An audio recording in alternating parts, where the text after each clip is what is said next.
Om Swastiastu, Assalamualaikum warahmatullahi wabarakatuh. Shalom, namo buddhaya, salam kebajikan, salam sejahtera untuk kita semua. Perkenalkan, saya Richard Sebastian Darwis, selaku Ketua SGD B7 tahun 2023. Dan pada kesempatan kali ini, kami akan menjelaskan mengenai student project pada Biomedik 1 Phase 1, yaitu dengan judul The Anatomy of Cortex Cerebri. Pendahuluan. Seperti makhluk hidup lainnya, manusia juga disusun atas sistem organ yang punya pusat kendali yang kita sebut korteks cerebri.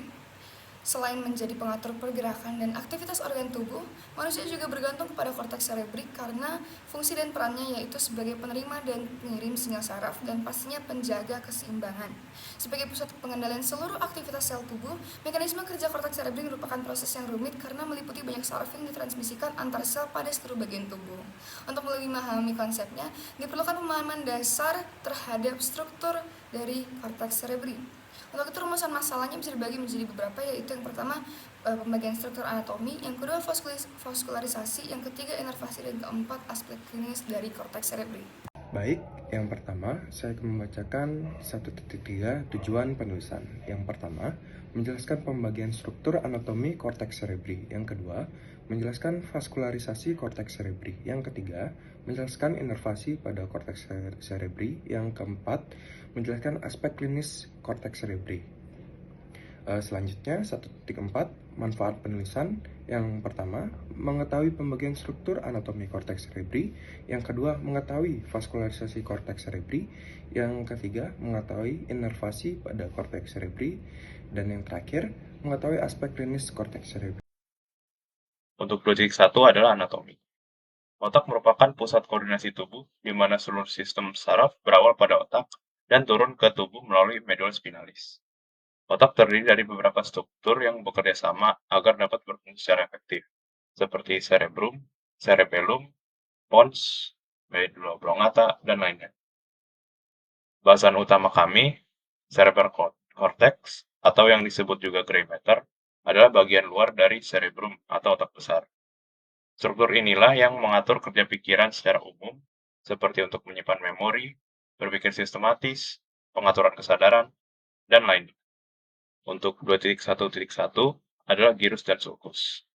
Cerebral cortex pun memiliki lipatan dan tonjolan yang berbentuk seperti labirin, yang bernama gyrus dan sulcus.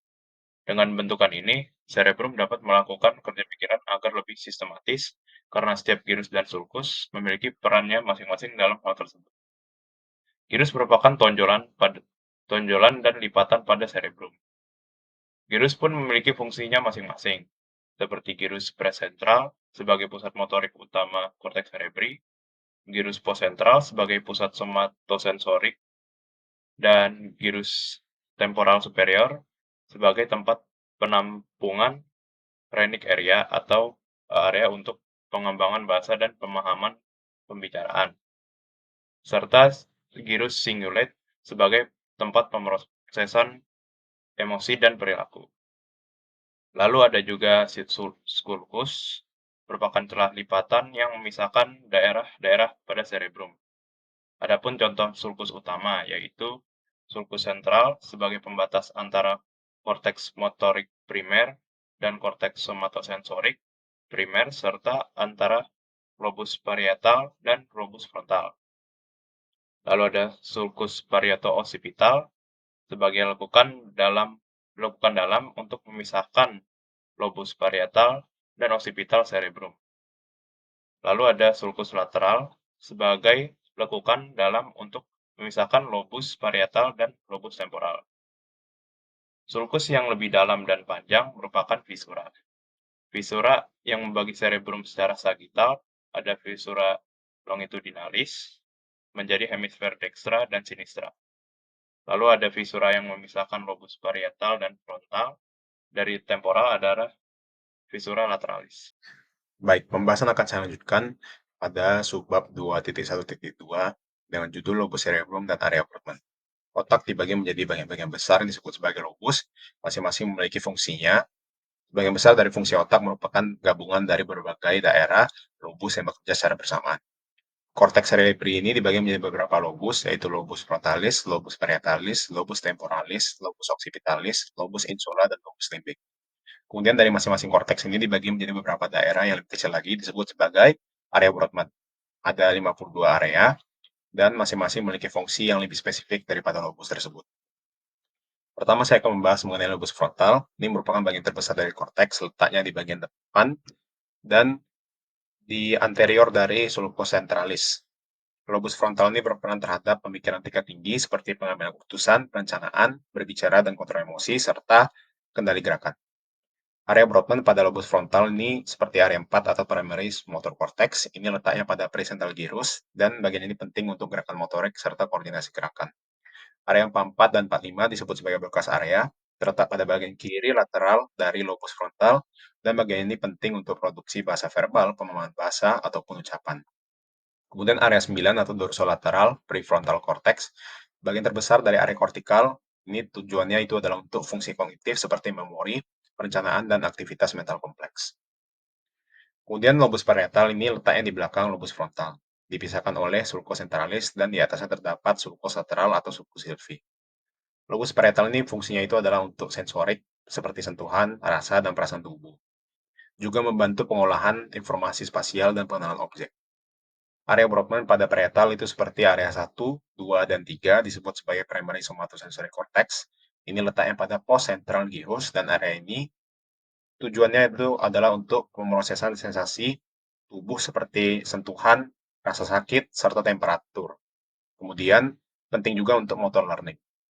Area 5 dan 7 merupakan lanjutan dari area 1, 2, dan 3 disebut sebagai somatosensory association cortex, letaknya posterior dari poscentral gyrus. Kemudian lobus temporal, terletak di bagian samping otak, biasanya di dalamnya terdapat sulcus lateral dan sulcus cerebri yang memisahkan dari lobus parietal. Kemudian lobus temporal ini berperan terhadap pendengaran, pengolahan informasi audio, serta pengenalan wajah dan objek. Ini juga terkait dengan memori jangka panjang dan jangka pendek. Pada lobus temporal terdapat area 22 atau Wernicke's area. Ini kaitannya erat dengan area Broca. Itu fungsinya itu untuk kegiatan berbicara. Area ini membuat kita mampu untuk menyatukan kata demi kata yang logis dengan benar. Kemudian ada lobus occipital, letaknya di bagian belakang otak, di belakang sulcus lateral dan sulcus cerebri tengah. Lobus occipital ini adalah pusat pengelolaan visual otak. Dan pada lobus occipital terdapat area 17 atau primary visual cortex V1. Ini fungsinya itu untuk interpretasi dan memproses informasi visual maupun spasial yang diterima dari mata. Lobus limbik tidak memiliki batasan fisik yang jelas dan terletak di dalam otak. Ini mencakup area-area seperti amigdala dan hipotalamus. Ini terkait dengan emosi, motivasi, pembelajaran, dan memori. Kemudian lobus insula terletak di dalam otak. Ini di dalam sulcus lateral yang tersembunyi. Makanya kita tidak bisa lihat dari gambar ini. Lobus insula terlibat dalam pengolahan informasi sensorik dari organ dalam tubuh dan terkait dengan perasaan fisik dan emosi seperti rasa sakit, rasa lapar, dan perasaan sosial. Sistem ventrikel. Sistem ventrikel pada cerebrum saling berhubungan dengan sistem komunikasi melalui 5 rongga berisi cairan yang dimana dinding dalamnya dilapisi oleh epididymal cell. Ventrikel keempat memiliki bentuk piramida berongga dan dibatasi secara anterior oleh medula dan pons, serta bagian inferior disebut fossa rhamboid. Bagian superior ventrikel tidak lengkap dan berbentuk dari anterior medula, venum, dan posterior medula velum. Cerebrospinal fluid atau CSF dapat mengalir melalui ventrikel keempat melalui dua lubang. Luxca foramen adalah pembuka lateral feses ke subarachnoid pada regio cerebral florculus. Bagian ini yang dilewati oleh CSF dari ventrikel adalah foramen Megandi yang terletak pada superior ventrikel bagian caudal. Ventrikel memiliki tonjolan kecil yang disebut optic recess dan tonjolan kecil lain yang disebut infundibular recess yang mengalir ke bawah menuju hipofisis melalui infundibulum. Ventrikel ketiga melakukan komunikasi melalui dua jalur antara ventrikel atau foramen Monro. Dua foramina Monro atau interventrikular foramina menghubungkan ventrikel ketiga dengan ventrikel lateral. Foramen ini terletak di antara anterior thalamus dan fornix column. Ventrikel lateral berbentuk tidak teratur dan berpasangan dan merupakan ventrikel terbesar. Di sini kita bisa lihat bahwa vaskularisasi arteri dari korteks cerebri itu bisa dibedakan menjadi dua, yaitu berasal dari internal carotid artery dan vertebral carotid artery. Nah, mungkin di sini bisa lihat lebih jelas untuk bagannya di sini dari Gray's Atlas of Anatomy bahwa carotid artery ini, internal carotid artery ini berasal dari percabangan brachiosefalik pada bagian kanan dan berasal dari arcus aorta pada bagian kiri. Nantinya dari carotid artery akan bercabang jadi left dan right, jadi internal dan external carotid artery, dan nanti internal carotid artery inilah yang akan menyuplai bagian otak. Di sini akan bercabang menjadi ophthalmic, terus ada middle cerebral artery, ada anterior cerebral artery, dan nanti pada bagian kiri dan kanan akan dihubungkan oleh anterior communicating artery. Kemudian untuk vertebra artery, ini berasal dari right subclavian dan left subclavian artery, yang nanti mereka akan nyatu membentuk basilar artery dan kemudian memisah lagi membentuk posterior cerebral artery dan disatukan ke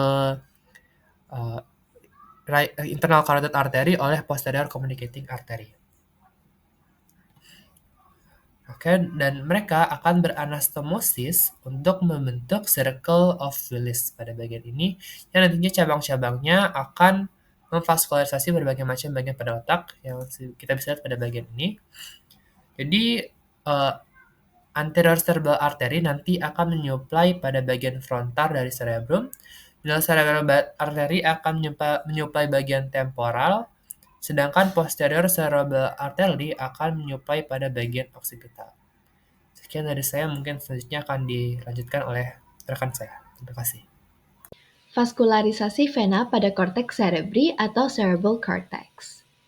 Sistem vena otak dibagi menjadi dua komponen dasar, yaitu superficial cerebral veins dan deep cerebral veins. Superficial cerebral veins terletak di lapisan dasar dari cerebral cortex dan bertanggung jawab untuk mendrainase darah dari lapisan luar otak. Superficial cerebral veins dibagi menjadi 3 collecting system, yakni kelompok mediodorsal yang mengalir ke dalam superior sagittal sinus dan straight sinus. Kelompok lateroventral mengalir ke dalam transverse sinus. Dan yang terakhir, kelompok anterior mengalir ke cavernous sinus. Deep cerebral veins terletak lebih dalam di jaringan otak dan mendrainase darah dari daerah pusat otak. Deep cerebral veins terdiri dari transverse sinus, straight sinus, dan sigmoid sinus, dan berlanjut hingga mendrainase cavernous sinus yang lebih dalam pada deep white matter dan gray matter. Saraf kranial pertama dan terpendek disebut saraf penciuman atau olfaktorius. Menurut embriologi, saraf penciuman berkembang dari plakodi penciuman yang mengentalkan lapisan ektoderm dan juga menghasilkan sel glial yang mendukung saraf. Saraf kranial pertama, yang merupakan bagian dari saraf penciuman dan jalur penciuman, membawa informasi bau dari epitel rongga hidung ke otak. Saraf olfaktorius terdiri dari beberapa serabut saraf dan akar kecil yang berasal dari reseptor. Pengalaman aroma akan dikirimkan ke otak melalui bulbus dan saluran olfaktorius. Uraian singkat mengenai jalur saraf olfaktorius dimulai dengan olfactory receptor cell, olfactory nerve, olfactory bulb, olfactory tract, olfactory striae, olfactory cortex, dan yang terakhir output target of the olfactory cortex. Bagian-bagian pertama saraf dimulai dengan epitel penciuman, ciliol penciuman, bulbus penciuman, dan diakhiri dengan saluran penciuman. Bagian-bagian pertama saraf ini akan terletak pada paleokorteks, korteks, tetapi juga meluas ke batang otak. Sejak awal, daerah rongga hidung superior di sekitar konka hidung superior ditempati oleh epitel olfaktorius. Struktur ini mencakup sel reseptor, sel pendukung, dan kelenjar Bowman yang menghasilkan cairan serosa yang akhirnya dianggap sebagai senyawa aromatik yang memberi kita indera penciuman. Ia akan naik sebagai cilia olfaktorius setelah keluar dari epitel olfaktorius, kemudian akan melewati lapisan di atas rongga hidung yang disebut lamina cribrosa yang berupa lubang tembusan. Sinyal akan ditransmisikan di glomeruli, wilayah mikro berbeda di bulbus olfaktorius, dan untuk dapat mencapai lokasi ini, terutama ketika glomeruli berubah menjadi sesuatu yang disebut bulbus olfaktorius. Di mukosa hidung, sel-sel reseptor dengan tipe yang sama tersebar secara acak, namun terkonsentrasi pada glomerulus yang sama. Saraf reseptor yang berakhir di glomerulus menstimulasi sel mitral mengirimkan sinyal dengan spesifisitas yang terjaga ke wilayah otak yang lebih tinggi. Selanjutnya, saya akan menjelaskan nervus cranial kedua, yaitu nervus opticus. Nervus opticus berfungsi sebagai saraf sensori karena berisi akson yang mengalirkan impuls saraf untuk penglihatan. Dibagi menjadi 4 area, yaitu intraokular, intraorbital, intrakanalikular, dan intrakranial. Pada bagian intraokular dari nervus opticus, terlihat seperti kepala nervus opticus atau discus opticus dengan pemeriksaan ophthalmoskop. Bagian ini dibagi menjadi 4, yaitu lapisan serabut saraf superficial, bagian prelaminar, bagian laminar, dan bagian retrolaminar. Selanjutnya, bagian intraorbital. Saraf di dalam bagian intraorbital diselubungi oleh lapisan meningeal, yaitu durameter, arachnoid, dan pyometer. Ketiga lapisan ini memanjang sampai ke depan mata, lalu menyatu dengan sklera. Setelah itu, ketiga lapisan ini berjalan ke belakang dan masuk ke kanalis optik. Selanjutnya adalah bagian intrakanalikular dari nervus opticus. Bagian ini terletak di dalam kanalis optik tulang sphenoid. Lapisan dari durameter meningan akan melekat kuat dengan tulang di sekitarnya. Bagian ini rentan terhadap cedera kepala yang melibatkan fraktur sphenoid atau pendarahan di dalam kanal. Selanjutnya, bagian intrakranial. Bagian ini memanjang dari kanal optik sampai kiasma optik.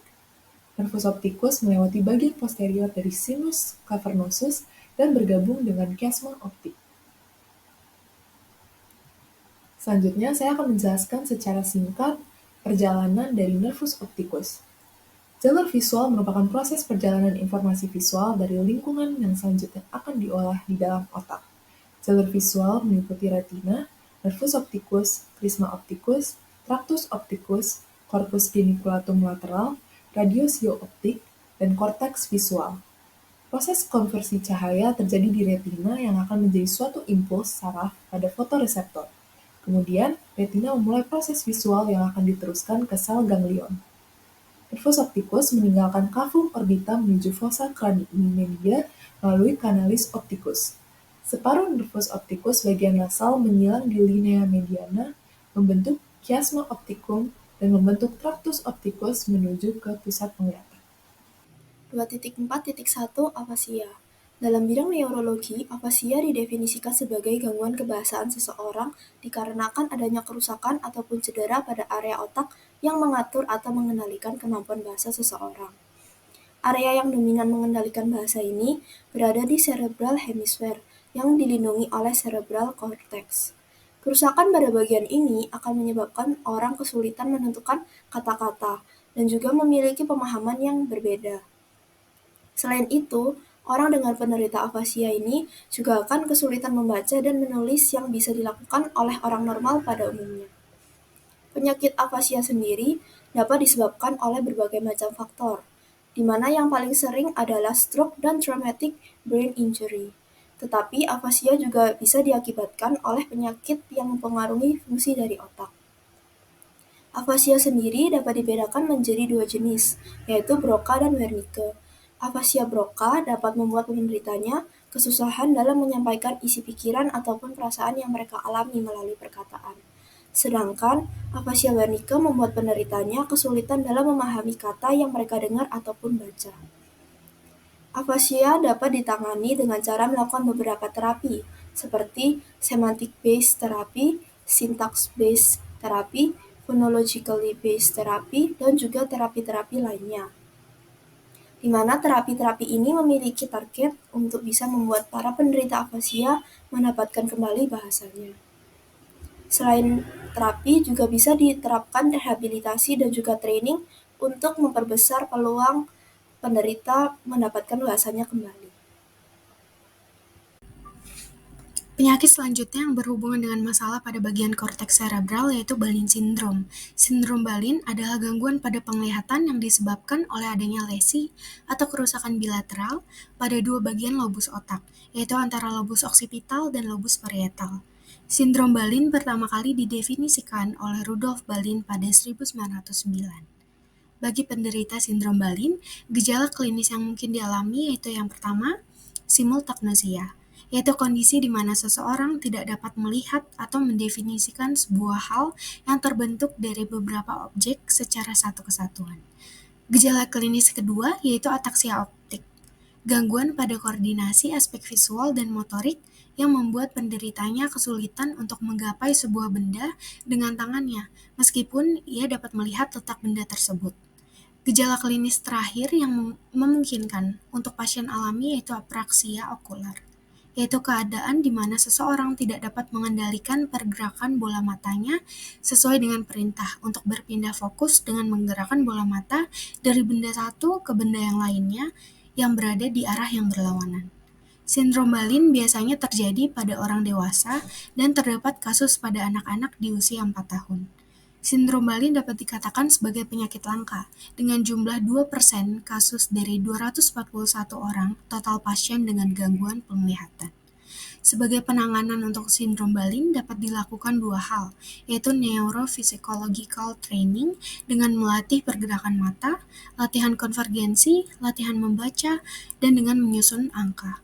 Selanjutnya, pasien dapat diberikan psychoeducation sebagai bentuk dukungan psikologis untuk meningkatkan kepercayaan diri pasien. Selanjutnya yaitu epilepsi. Epilepsi merupakan sebuah kelainan pada otak yang disebabkan oleh neuron yang tidak bekerja dengan baik dalam mengirimkan sinyal. Gejala yang timbul pada pasien epilepsi yaitu yang pertama kejang.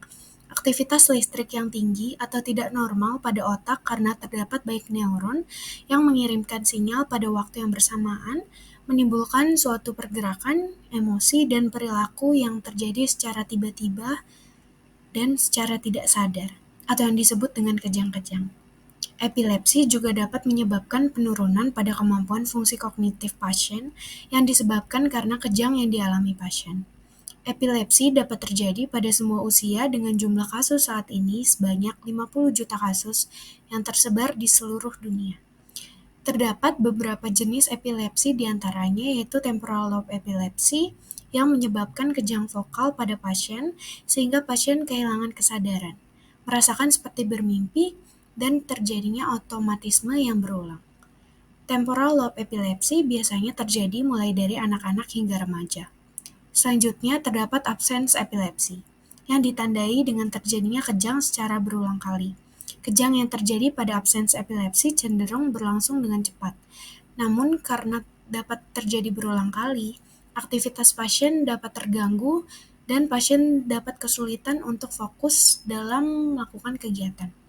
Saat mengalami kejang, penderita epilepsi absence memiliki tatapan kosong dengan mata menghadap ke atas atau reaksi berkedip dengan cepat.